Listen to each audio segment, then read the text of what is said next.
Welcome to today's video, and in this video in public relations we are looking at controlled and uncontrolled media.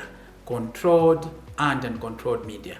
We'll also try to understand on how a public relations practitioner can use controlled and uncontrolled media in disseminating information about the institution.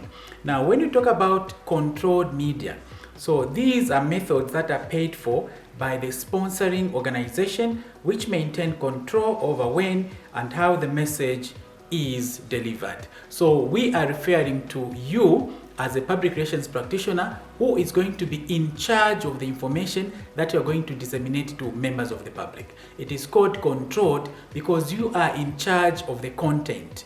Now, some of the examples of controlled media that you can use as a public relations practitioner, number one is the in-house newsletter. That one, you are going to be in charge of whatever you're going to produce, the content, the pictures, and everything. Then we're also talking about the brochures. If you come up with a brochure, that is called controlled media because you are in charge. If you talk about the TV documentary that you are going to produce, that will also be considered as controlled media. If you talk about maybe a radio program where you as a public relations practitioner, you are going to interview perhaps the chief executive officer, that is also controlled, that is also called controlled media. So you need to weigh which one you're going to use as a public relations practitioner when disseminating information. Now, when we talk about uncontrolled media, now with uncontrolled media, basically these are instances when an organization has no direct control over how the media will report on its activities or other matters related to it. So sometimes an organization will initiate the public relations exercise and even provide vital information to be used by the media.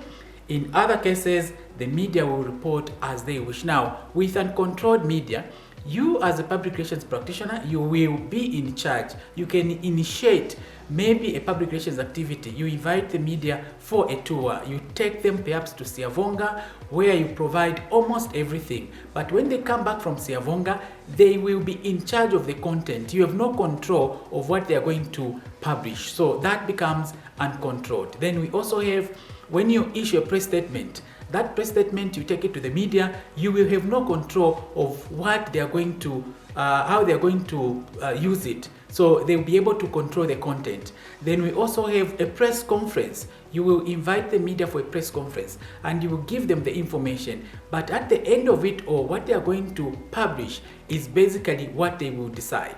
So you as a public relations practitioner, in conclusion, you need to weigh the two sides. Should I use the controlled or uncontrolled media? Which one will give you an advantage so that you disseminate information to your target audience? And after all, for you as a public relations practitioner, you are disseminating information to create a positive image of your institution. So this is where I end. Please look out for another video and don't forget to subscribe. Bye bye. I am your lecturer, Felix Kunda from Zamcom.